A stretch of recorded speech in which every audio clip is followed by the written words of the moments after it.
The vote passes in under 4 minutes, and nobody in the chamber even blinks.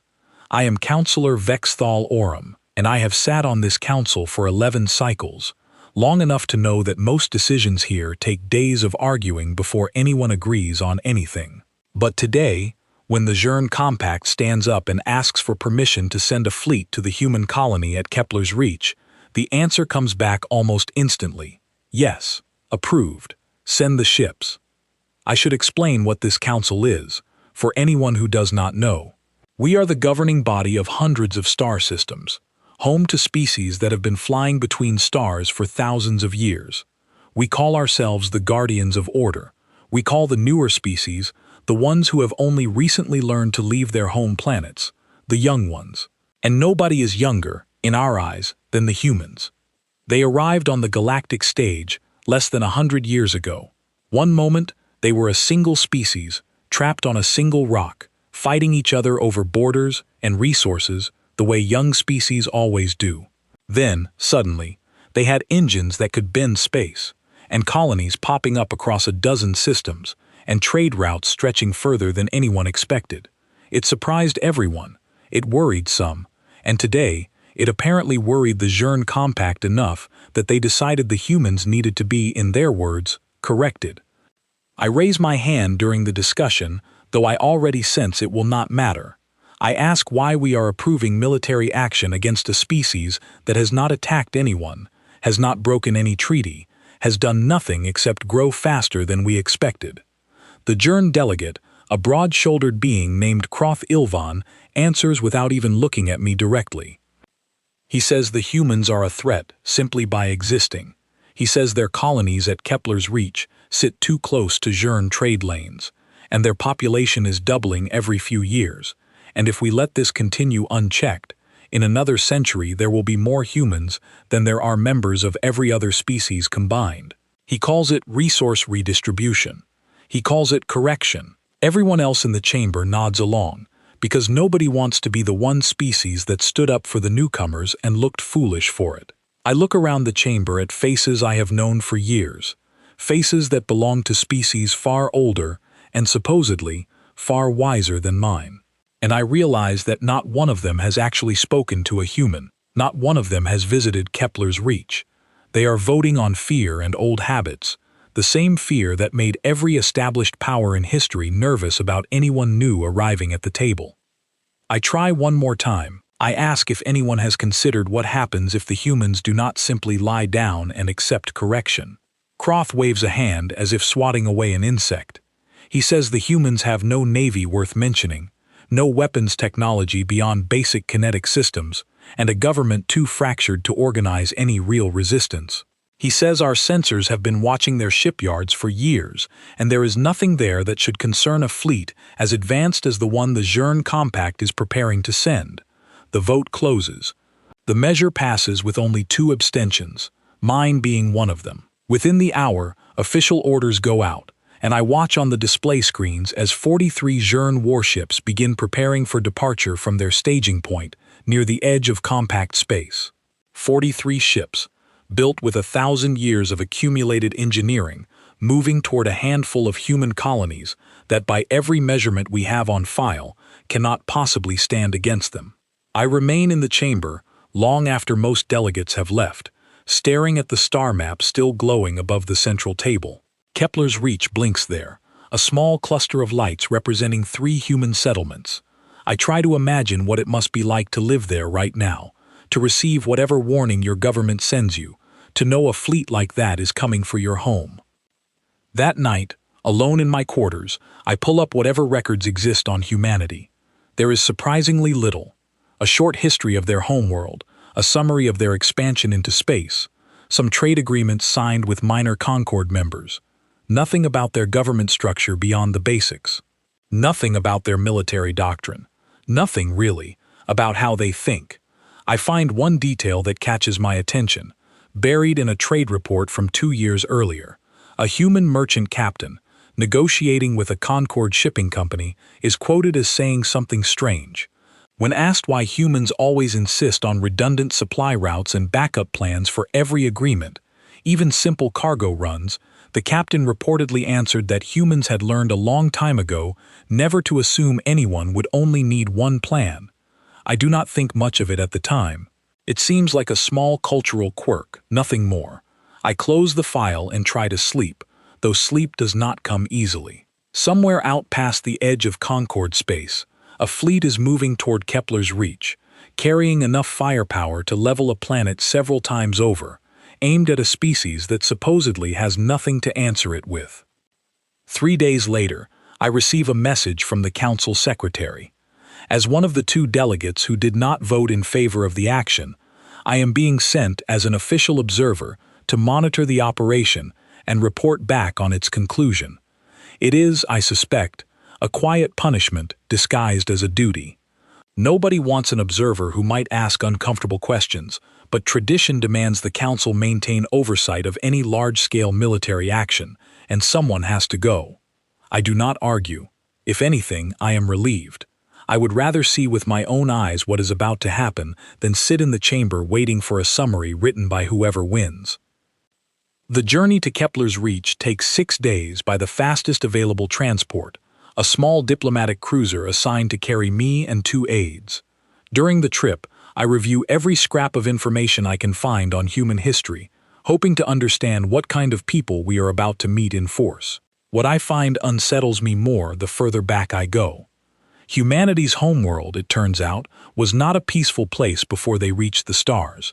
Their history is filled with centuries of conflict, some of it brutal, most of it driven by scarcity, competition, and fear of exactly the kind of thing now happening to them. They fought wars over land, over resources, over ideas, and somewhere in that long, difficult history, they developed something most other species in the galaxy never needed to develop quite the same way: the habit of preparing for the worst possible outcome, every single time, regardless of how unlikely it seemed. I mentioned this observation to one of my aides, a younger Kethrani named Asen, who has spent more time studying human culture than I have. He tells me something that stays with me for the rest of the journey. He says humans have a saying, translated roughly, that goes something like this: hope for the best, plan for the worst, and never be surprised by either one. I ask him if he thinks that saying applies to their current situation, facing a fleet 43 ships strong with nothing but scattered colonies and outdated ships to defend themselves. He does not answer right away. When he finally does, he says only that he hopes, for the sake of everyone aboard those Zhurn ships, that the saying is just a saying and not a warning. We arrive at the edge of the Kepler system 2 days before the Zhurn fleet is scheduled to reach it. From orbit, the human colony looks exactly as I expected: modest settlements, a handful of orbital stations, ships that look small and unremarkable compared to anything in Concord service. There is no sign of panic, no sign of evacuation, no sign, in fact, that anyone down there even knows what is coming. I ask the cruiser's communication officer to open a channel to the colony administration, hoping to speak with someone before the fleet arrives, hoping perhaps to warn them, or at least to understand how they plan to respond. The channel connects almost immediately, faster than I expect for a colony supposedly unprepared for what is about to happen. A voice answers, calm and pleasant, introducing herself as Colony Administrator Ellen Marsh. I explain who I am and why I have come, watching for any sign of fear or confusion in her response. Instead, she thanks me for the courtesy of contacting her directly and asks, almost casually, whether the council delegation intends to observe from a safe distance or would prefer a closer vantage point. I ask her what she means by a safe distance, given that a fleet of 43 warships is currently on approach to destroy her colony. There is a pause on the line, just long enough for me to notice it. Then Administrator Marsh says something I do not fully understand at the time, though I will think about it constantly over the following days. She says that the colony has been expecting a visit like this for quite some time now, and that everyone down there has had plenty of time to prepare. She says I should not worry about the safety of the people below.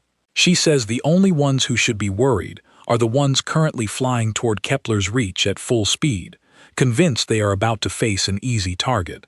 I ask her to explain further, but she only laughs softly, thanks me again for the call, and tells me I will understand everything very soon. The channel closes before I can ask another question.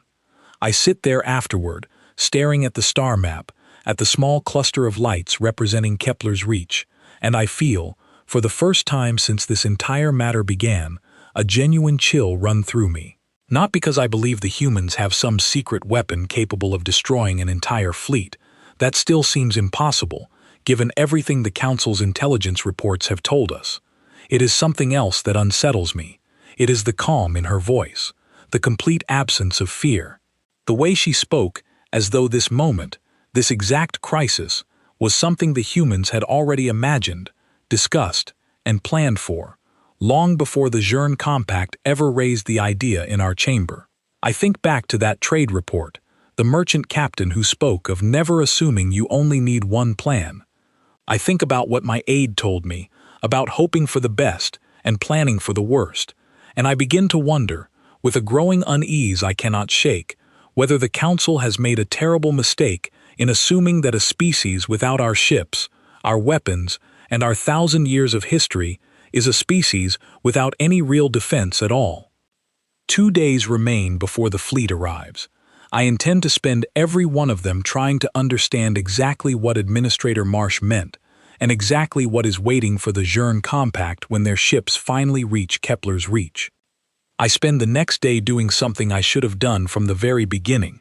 Instead of reading old reports written by Concord analysts who have never set foot on a human world, I decide to walk through the colony myself and see things with my own eyes. My aides advise against it.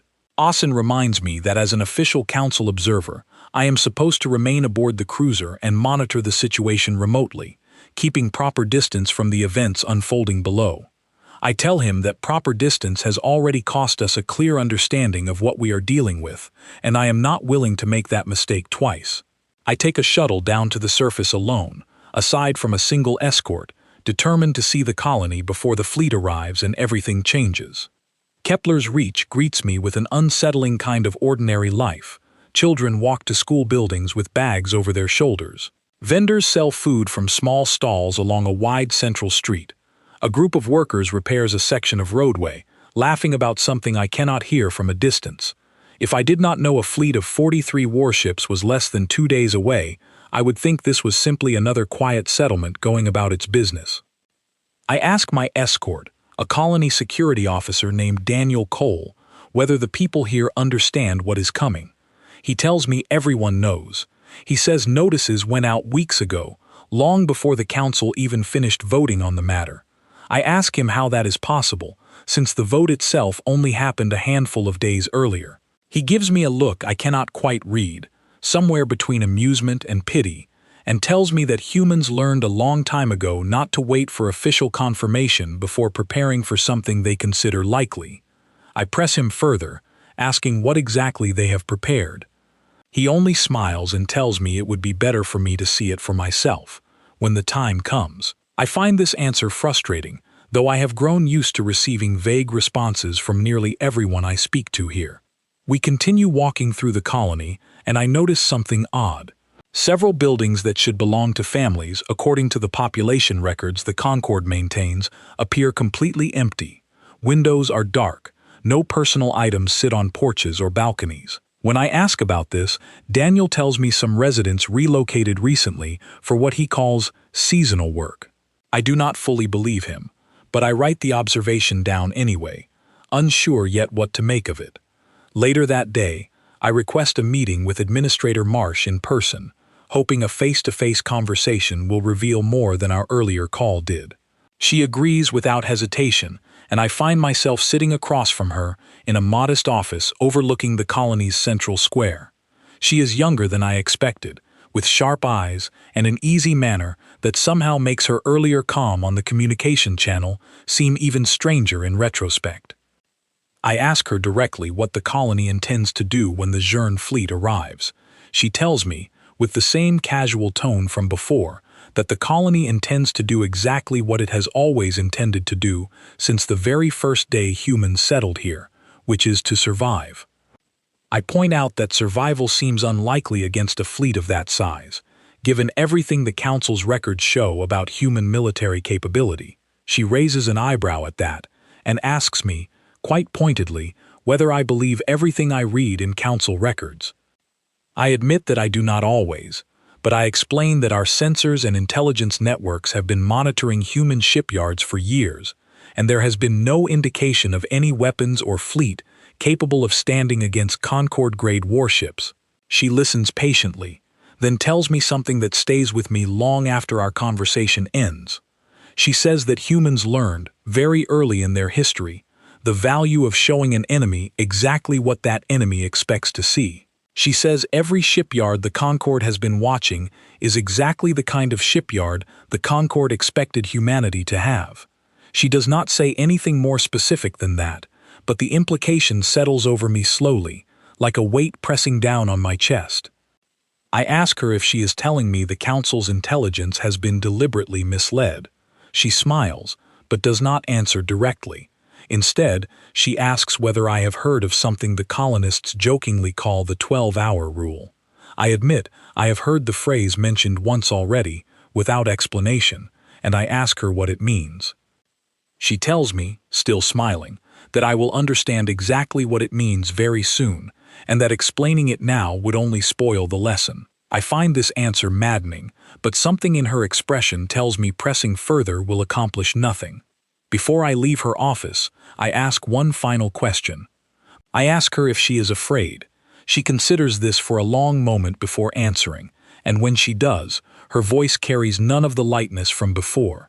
She tells me that fear is something every human carries, every single day, because their history taught them fear is useful when it drives preparation instead of panic. She tells me the colonists here are not afraid of the fleet approaching Kepler's reach, because they have spent years preparing for exactly this moment, in one form or another. She tells me the only people who should be afraid are the ones who assumed preparation was something only established species like mine could manage. That evening, back aboard the cruiser, I review everything I have gathered so far, trying to piece together a picture that makes sense. Empty houses that residents supposedly left for seasonal work. A colony that somehow knew about a council vote before it happened. Shipyards that show exactly what an observer expects to see, and nothing more. A joke about a rule involving 12 hours that nobody will explain. I bring my observations to Austin, hoping he might offer some insight I am missing. He listens carefully, then pulls up an old historical file on human warfare that he saved from his earlier research. He shows me records of conflicts fought on their homeworld centuries ago, long before space travel, describing tactics that relied heavily on deception, misdirection, and making an opponent believe exactly what that opponent wanted to believe. He points out something I had not considered before. Humans did not develop their military thinking in a vacuum, the way many Concorde species did, learning strategy gradually as their technology advanced alongside their understanding of warfare. Humans developed strategy first, out of necessity, long before they ever had advanced technology to apply it with.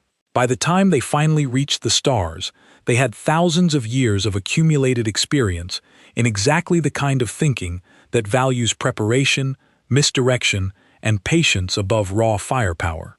I ask him what this means for the Zhurn fleet, now less than a day away from arrival. He tells me, carefully, that he suspects the fleet is heading toward a version of Kepler's reach that has been very deliberately arranged for them to see, and that whatever is actually waiting for them may look nothing like what our intelligence reports predicted. I spend that night unable to sleep, watching the star map as the Zhurn fleet's icons creep steadily closer. I think about Administrator Marsh's calm expression, about the empty houses, about the 12-hour rule nobody will explain. I think about a species that fought among itself for centuries before ever leaving its homeworld, developing habits of preparation and patience that species like mine, who found peace among ourselves relatively early, never had reason to develop in the same way. The next morning, I request permission to observe the fleet's arrival from the cruiser's bridge rather than remaining in my quarters. The captain grants it, and I stand there watching as sensor readings begin updating with the fleet's approach. 43 warships, moving in careful formation, closing the final distance toward Kepler's reach. I glance at the colony below, still visible on our monitors, still showing the same quiet, ordinary activity I witnessed the day before. Children walking to school, vendors selling food, nothing that suggests any awareness of the danger now only hours away. And yet, somewhere in the back of my mind, Administrator Marsh's words continue to echo. Fear is useful when it drives preparation instead of panic. Humans have spent years preparing for exactly this moment. I ask the communication officer to open one more channel down to the colony, hoping for some final piece of information before the fleet arrives. The channel connects, and Administrator Marsh's voice comes through, as calm and steady as it was during our very first conversation. I ask her, one last time, if there is anything she wants to tell me before the fleet reaches the system. She pauses for a moment, and when she speaks again, there is something almost gentle in her voice, the way someone might speak to a person about to witness something they cannot fully prepare for, no matter how many warnings they receive. She tells me to watch closely, and to remember that everything I am about to see has been planned for a very long time. She tells me that whatever the Council believed about humanity's readiness for this moment was wrong, not because the Council's intelligence was incompetent, but because it was working from information humanity allowed it to have. She thanks me for my honesty during our conversations, tells me she hopes we will speak again under better circumstances, and closes the channel. I stand on the bridge, watching the sensor display, watching 43 Zhurn warships close the final distance toward a colony that has shown no sign of fear, no sign of evacuation, and no sign, as far as our instruments can tell, of any real defense whatsoever. Somewhere beneath that calm surface, I know now, something entirely different is waiting. I do not yet know what it is. But for the first time since this entire situation began, I find myself genuinely afraid, not for the humans below, but for the fleet now entering their system, utterly convinced they are about to face an easy victory. The countdown on our display shows less than 3 hours until the Zhurn fleet reaches attack range. I remain on the bridge, unwilling to look away, sensing that whatever happens next will change everything the Council believes about the newest species to join our galaxy. The Zhurn fleet drops out of faster-than-light travel exactly on schedule, 43 warships blooming into existence above Kepler's reach in a formation so precise it looks almost ceremonial. I watch the sensor display on the cruiser's bridge, my hands gripping the edge of the console tighter than I intend to. For the first few minutes, nothing happens. The fleet holds position, scanning the colony below, cataloging targets, confirming what their own intelligence already told them. 3 settlements, a handful of orbital stations, no visible defense fleet, no warning shots, no resistance of any kind. I hear the Zhurn fleet commander's voice come through on an open channel meant for Council monitoring, addressing his own officers with what sounds almost like disappointment. He says the target looks exactly as described. He gives the order to begin final approach. Confident, unhurried, treating this entire operation as a formality rather than a battle. I glance at the colony feed still active on our secondary display, the one showing the surface of Kepler's reach. The streets are empty now. The markets I saw only a day earlier have vanished, stalls folded away, doors shut. It happened so quietly that I never even noticed the transition. One moment, ordinary life. The next, stillness. I ask the communication officer if she can raise Administrator Marsh again. The channel does not connect. I try a general colony frequency instead, and that too returns only silence. Whatever calm and welcoming presence greeted me during my visit has vanished, along with the street vendors and the children walking to school. The Zhurn fleet begins its final approach, closing the distance toward what their sensors still identify as the primary settlement. I watch the numbers on our display tick downward, marking the minutes until they reach effective attack range. Austin stands beside me, silent, his eyes fixed on the same readouts. Then something changes. A single alert flashes across our secondary sensor array, buried in a debris field on the far edge of the system, an old cometary belt that our own charts marked as empty and unremarkable. For a moment, I assume it is a malfunction, some kind of sensor ghost caused by ice and rock drifting through the void. Then a second alert follows, then a third, then dozens more in rapid succession, each one representing a mass reading far too dense and far too organized to be natural debris. I watch, frozen, as the Zhurn fleet's own sensors catch the same readings a few seconds later. Their formation begins to shift, ships turning to face this unexpected development, their commander's voice suddenly losing the calm confidence from moments earlier. Ships emerge from the debris field, not the outdated, poorly armed vessels our intelligence reports promised us. These ships move with a precision that speaks of extensive drilling, extensive preparation, hulls built from materials our scanners struggle to properly identify at first glance. I count 12, then 20, then more than 30 distinct vessels sliding out from cover in a formation clearly designed for exactly this moment. I realize, with a chill spreading through my chest, that the colony I visited was never truly the target the Zhurn fleet believed it to be. It was bait. A calm, ordinary-looking settlement designed to draw the fleet into exactly the position it now occupies, flanked on one side by the debris field and caught completely off guard by a force nobody expected to exist. The Zhurn commander orders an immediate change in formation, his voice tight with something I have never heard from a Zhurn officer before. Genuine uncertainty. His fleet begins turning, attempting to bring weapons to bear on this newly revealed threat, but the human ships move faster than the maneuver allows for, closing distance with a speed that suggests engines far more advanced than anything our records show them possessing.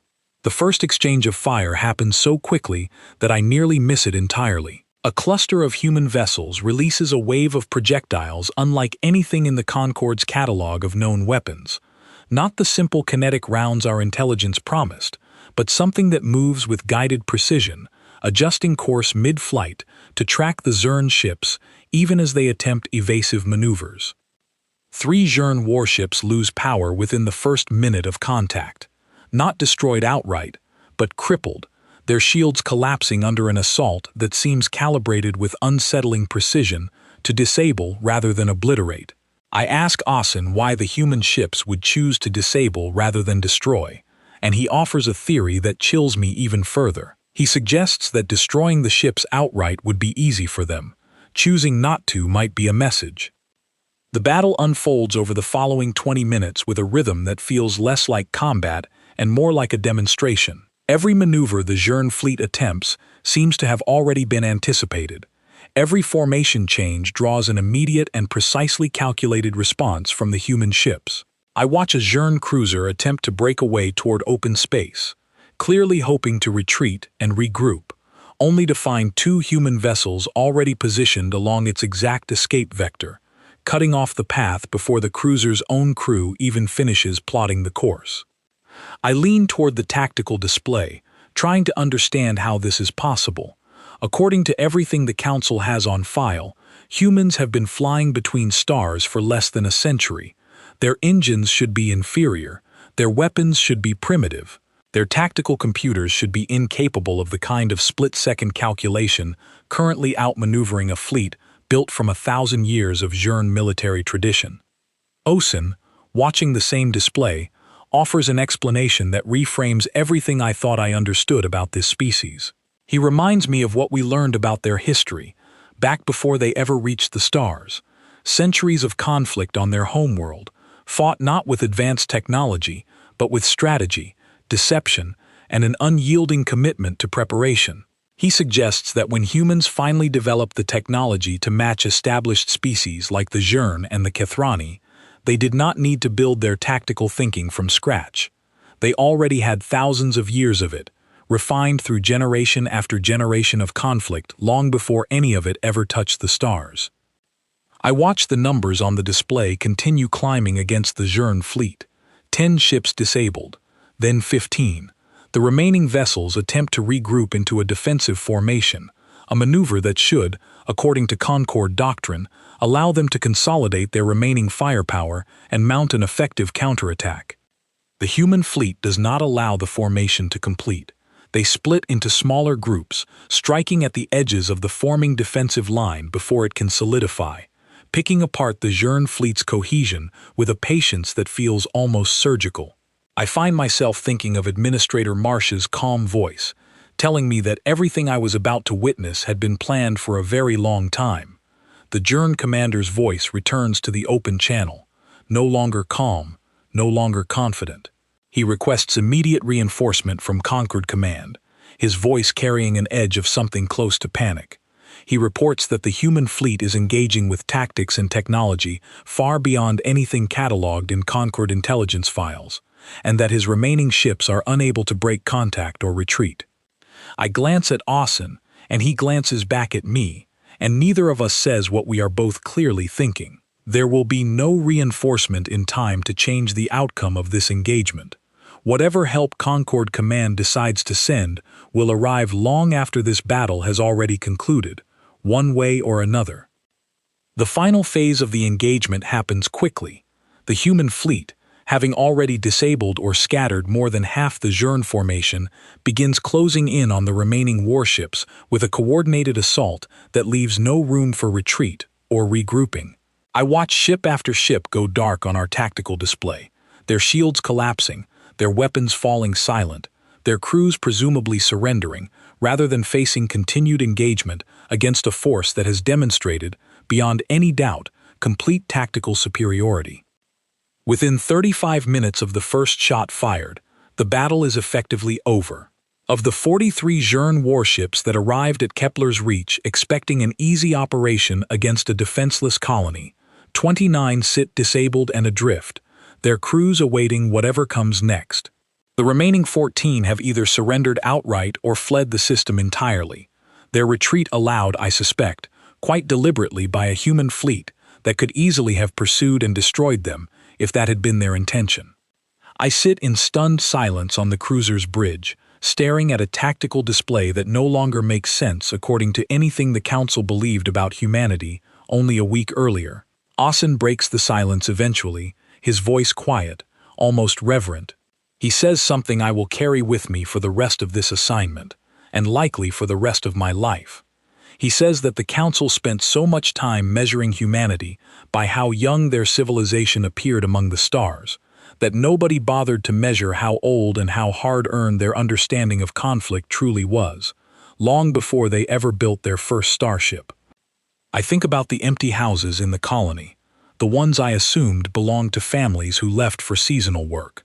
I think about the 12-hour rule nobody would explain to me.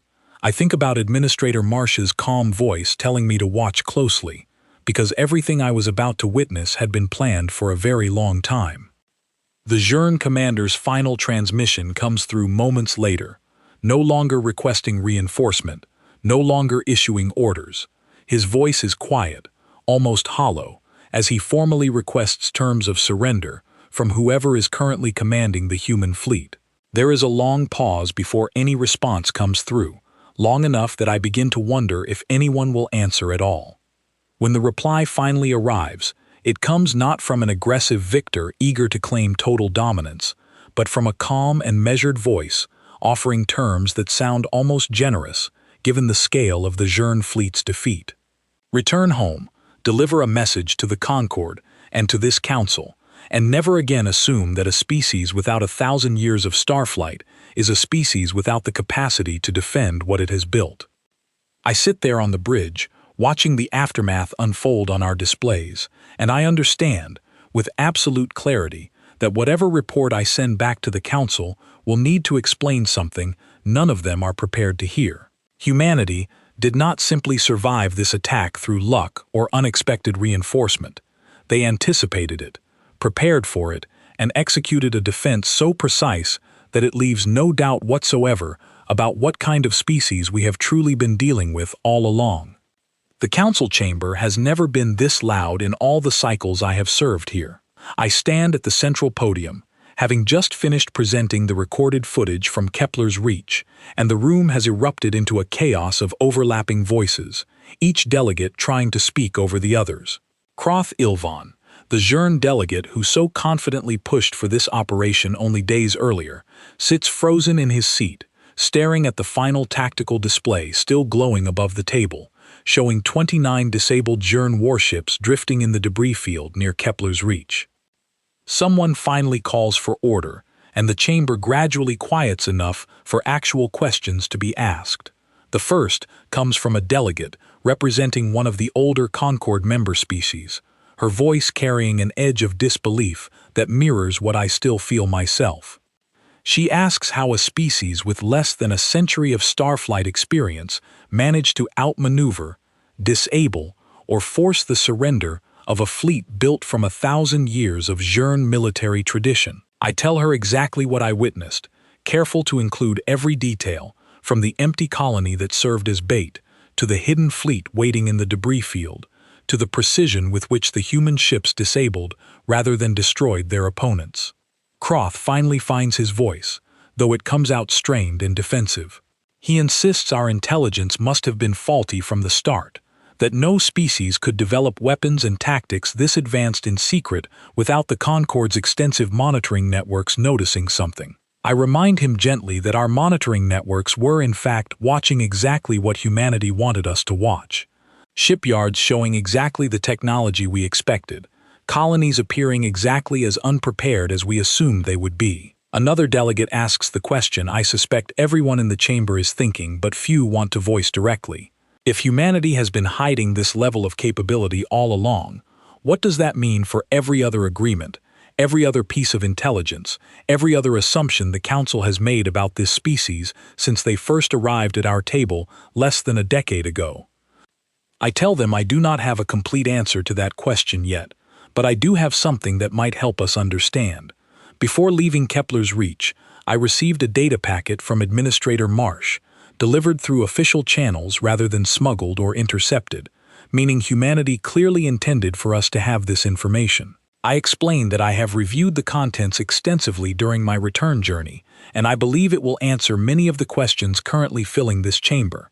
I request permission to display the material, and after a brief, tense discussion, the Council grants it. The central display shifts from the tactical recording of the battle to a historical timeline, stretching back centuries before humanity ever developed space travel. I walk the chamber through what I found. Humanity's homeworld endured centuries of conflict long before their species unified enough to reach beyond their own atmosphere.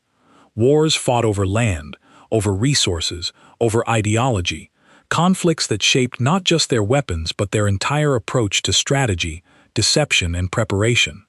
I highlight records showing military doctrines developed hundreds of years before any human ever saw the stars up close. Doctrines built around patience, misdirection, and the assumption that any advantage revealed too early is an advantage wasted. I explain that by the time humanity finally developed the technology needed to leave their homeworld and eventually reach other star systems, they did not arrive as a young species building its understanding of conflict from nothing. They arrived carrying centuries of hard-earned strategic thinking, simply applying it, for the first time, to weapons and ships capable of matching what species like ours had spent 1,000 years developing. A delegate interrupts, asking why, if humanity possessed such capability, they never demonstrated it before now, never used it to gain advantage in any of their trade negotiations or territorial discussions with Concord members. I tell them this, I believe, is the most important part of what Administrator Marsh wanted us to understand. Humanity chose, quite deliberately, to appear less capable than they actually are. Every agreement, every negotiation, every interaction we have had with them until this point was conducted under the assumption that we held every advantage, that they were the vulnerable newcomers requiring careful management and, apparently, occasional correction. They allowed this assumption to stand, not out of weakness, but because it served their purposes to be underestimated for as long as possible. I pause here, letting that settle over the chamber before continuing. I explain that the 12-hour rule, mentioned to me repeatedly during my time at Kepler's Reach but never explained, appears in the data packet as well. It refers, according to the documents, to a principle in human military planning stating that any advantage revealed to an opponent should ideally remain hidden for as long as possible, and that 12 hours of unexpected capability, deployed at exactly the right moment, is worth more than years of visible strength that gives an opponent time to prepare a proper response. Croth speaks again, his voice quieter now, some of the earlier defensiveness replaced by something closer to genuine concern. He asks whether this means humanity has been deliberately concealing capabilities from the entire Council, not just from the Zhurn Compact, for the purpose of this single operation. I tell him the data suggests something even more significant than that. Humanity has likely been operating this way since the very first day they made contact with any Concord species, patiently building relationships, trade agreements, and diplomatic standing while allowing every established power in this chamber to believe they held total advantage over a young and vulnerable newcomer. They were never actually vulnerable. They simply understood, better than any of us apparently did, the value of appearing that way. A long silence follows this statement, the kind of silence that comes when an entire room realizes, at the same moment, that a fundamental assumption they built years of policy around has turned out to be completely wrong. Another delegate, one who has remained quiet throughout most of this discussion, finally speaks up. She asks what this means for the Council's future relationship with humanity, given what has just happened at Kepler's Reach. She asks whether we should now consider humanity a genuine threat, one requiring immediate and coordinated response before their capabilities grow any further. I feel the weight of this question settle over me, aware that whatever I say next may shape the Council's approach to an entire species for years to come. I choose my words carefully, drawing on everything I witnessed during my time observing this operation.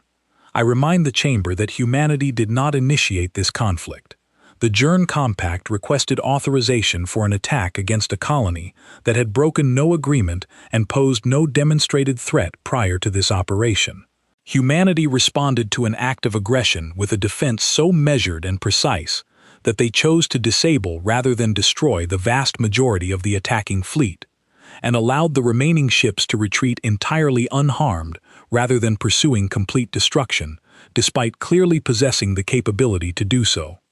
I point out that this restraint, given everything we now understand about their capabilities, suggests something important about humanity's actual intentions.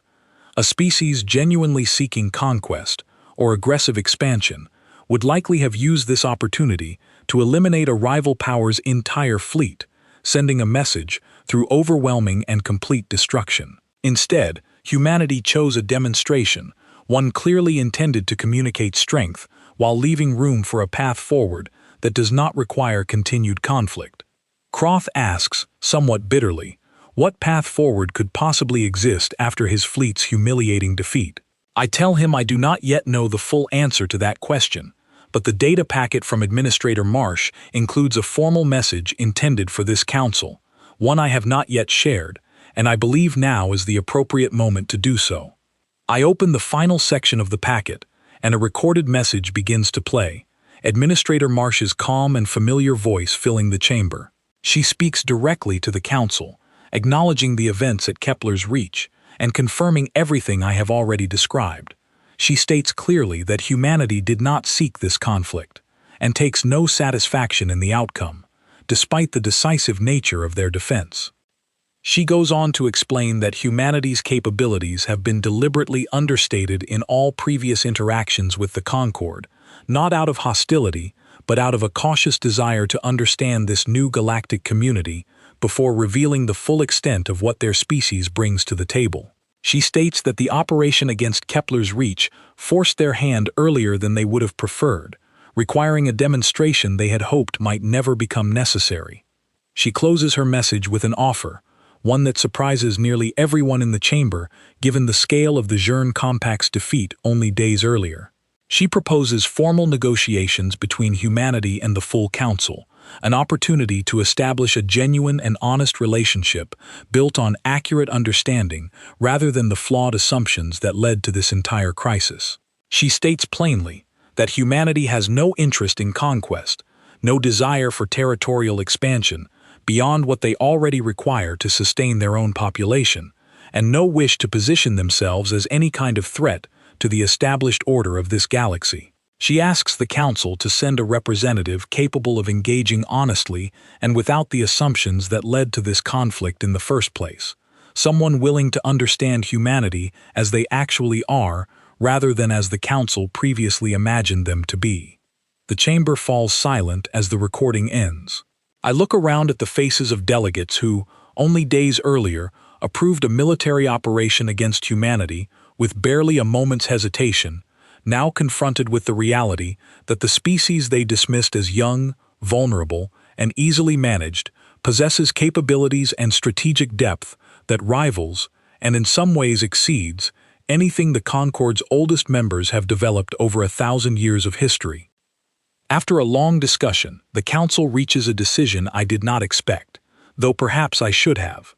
Given my role as the original observer at Kepler's Reach, and given that I was the only delegate who questioned this operation from the very beginning, the Council votes to send me as their official representative to negotiate directly with humanity on behalf of the entire Concord. I accept the appointment, aware of the weight it carries and aware that whatever happens during these negotiations will likely shape the relationship between humanity and the rest of this galaxy for generations to come. As the chamber begins to empty, delegates still murmuring among themselves about everything they have just learned, I find myself thinking once more of Administrator Marsh's calm voice, telling me during our very first conversation that I would understand everything very soon. I understand now, more than I expected to, and I suspect the real lesson of this entire situation still lies ahead of me, waiting in whatever conversation comes next. The journey back to Kepler's Reach feels different this time, though the route is identical to the one I traveled only weeks earlier. Then, I came as a reluctant observer, sent to watch an operation the Council believed would end quickly and predictably. Now I return as an official representative of the entire Concord, carrying the responsibility of establishing an honest relationship with a species that has already proven, decisively, that every assumption we held about them was wrong. Asen accompanies me again, along with a small delegation of aides and advisors selected by the Council to assist with negotiations. During the journey, I review the full historical record humanity provided us, along with additional materials requested through official channels since the battle. The picture that emerges continues to reshape my understanding of this species with each new detail I uncover.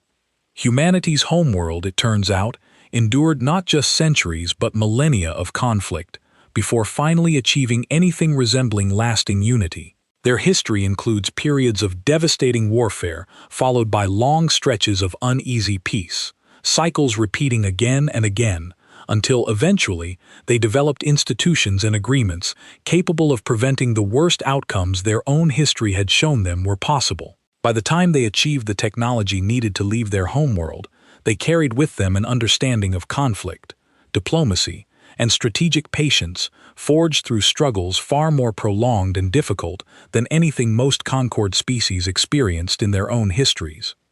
I think about my own species, the Kethrani, and how we achieved unity relatively early in our development, long before we possessed any technology capable of threatening ourselves on a large scale. We never needed to develop the same depth of strategic thinking that humanity's difficult history demanded of them, because our path to peace was, by comparison, remarkably gentle.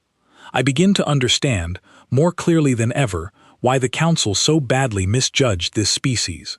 We measured their youth in years since reaching the stars, never considering what centuries of difficult history on their own world had already taught them long before that point. We arrive at Kepler's Reach to find the colony transformed once again, though not in the way I expected. The empty houses I noticed during my first visit are now occupied again, families having returned once the immediate danger passed. The markets are open, children walk to school, and the entire colony carries an atmosphere of quiet normalcy that feels almost surreal given the magnitude of what happened here only weeks earlier.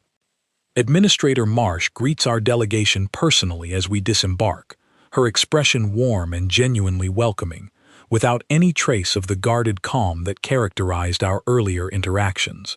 She tells me she is glad to see me again, and that she hopes this visit will mark the beginning of a very different kind of relationship between our peoples.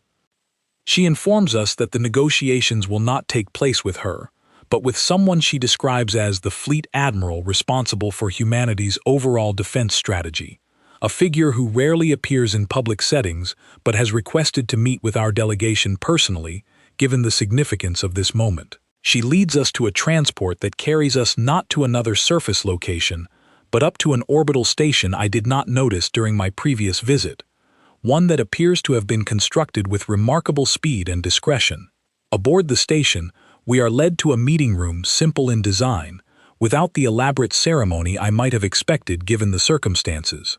A woman stands waiting for us as we enter, introduced to me as Fleet Admiral Grace Whitfield, the officer who commanded the human fleet during the engagement at Kepler's Reach.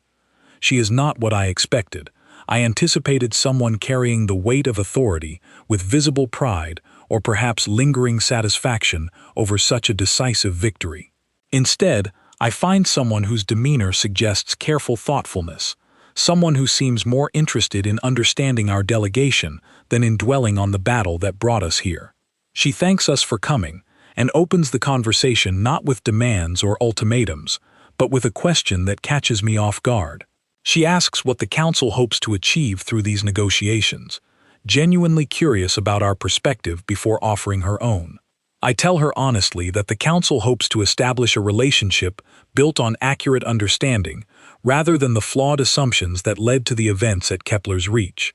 I acknowledge, on behalf of the entire Council, that the operation authorized against this colony was a serious mistake, born from fear and misunderstanding rather than any legitimate grievance against humanity.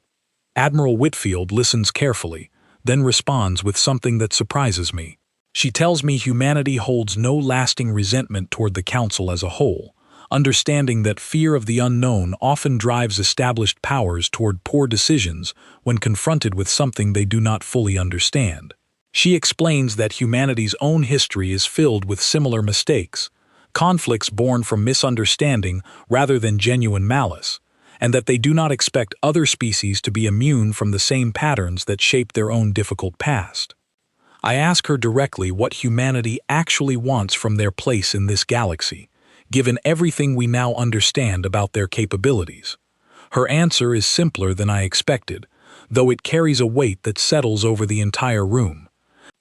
She tells me humanity wants exactly what any reasonable people would want: the freedom to live, to grow, to build their communities without fear of unprovoked aggression from powers that assume strength alone justifies interference in the affairs of others.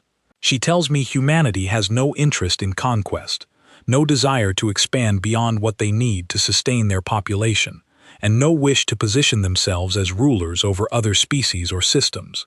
She pauses before continuing, and when she speaks again, her voice carries a firmness that leaves no room for misinterpretation. She tells me that humanity will defend what they have built, with whatever level of force becomes necessary, against any power that chooses aggression over diplomacy. She reminds me that the operation against Kepler's Reach could have ended very differently, with far greater losses on the Zhurn side, had humanity chosen a different response. She wants the Council to understand clearly that restraint was a choice, not a limitation, and that future aggression against humanity may not be met with the same measured response. I ask her why humanity chose restraint in this instance, rather than using the opportunity to eliminate a potential rival entirely. Her answer stays with me long after our conversation ends. She tells me that humanity learned, through centuries of their own difficult history, that unnecessary destruction rarely leads to lasting peace. She explains that a defeated enemy allowed to retreat with dignity is far less likely to seek endless retaliation than one humiliated through total annihilation. She tells me humanity hopes the Zhurn Compact and the entire Council will learn from this experience and choose a different path going forward, one built on mutual respect rather than assumptions of dominance based on the age of a civilization rather than the strength of its character. Our negotiations continue over the following days, covering trade agreements, territorial boundaries, and mutual defense considerations that both sides hope will prevent any similar crisis from occurring in the future. Throughout these discussions, I find myself continually struck by the depth of thought humanity brings to every proposal, every counteroffer, every careful clarification of terms. Nothing feels rushed or improvised. Everything carries the weight of careful consideration, as though every possible outcome has already been anticipated long before we ever sat down at this table. During a break in negotiations, I find myself speaking privately with Administrator Marsh once more, curious about something that has lingered in my mind since our very first conversation. I ask her why humanity chose to reveal their true capabilities now, through this conflict, rather than continuing to operate quietly in the background, as they apparently had been doing for years. She tells me the choice was never truly theirs to make. The Journe Compact's decision to attack forced a response, and once that response became necessary, continuing to hide their full capabilities would have served no purpose. She tells me humanity had always understood that a moment like this would eventually arrive, that some established power would eventually test the newcomers, and that when it happened, the response needed to be decisive enough to prevent similar attempts in the future, while measured enough to leave room for genuine peace afterward. I ask her if she believes this crisis has permanently changed how the Council and other Concord species will view humanity going forward.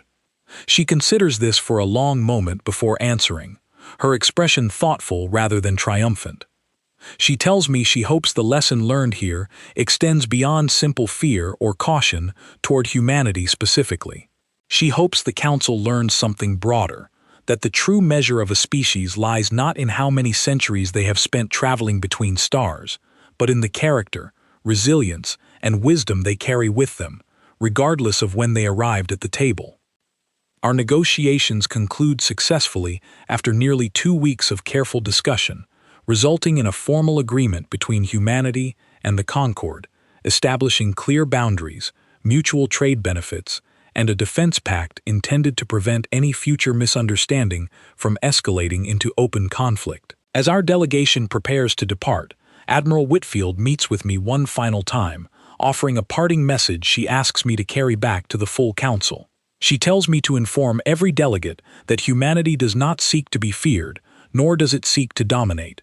It seeks only to be understood accurately, and treated as an equal partner rather than a young and vulnerable newcomer requiring correction or management. She tells me that humanity will always prefer peace when peace is offered honestly, but will never again allow itself to be underestimated by any power that mistakes youth for weakness. As our transport departs Kepler's Reach, carrying our delegation back toward Council space, I find myself reflecting on everything that has happened since that fateful vote passed in under 4 minutes, back when nobody in the chamber even thought to question it. The Council believed it understood humanity from the very beginning, measuring their worth by the number of centuries they had spent among the stars, assuming that recent arrival meant limited capability, limited wisdom, and limited danger. We were wrong, not because humanity deceived us maliciously, but because we never bothered to look deeper than the surface, never considered that a species forged through centuries of hardship on their own world might carry lessons and capabilities that no amount of simple star travel experience could ever teach. I think about the question that gave this entire crisis its name, the shocked disbelief that spread through the Council chamber when the Journe Compact first proposed this operation. They're attacking humanity. Have they lost it? Now, looking back with everything I have learned, I understand the question was aimed in entirely the wrong direction from the very beginning. It was never humanity who had lost anything. They arrived at our galactic table carrying everything they needed: patience forged through difficult history, strategic wisdom earned through centuries of hard lessons, and a quiet confidence that never required boasting or demonstration until circumstances demanded it.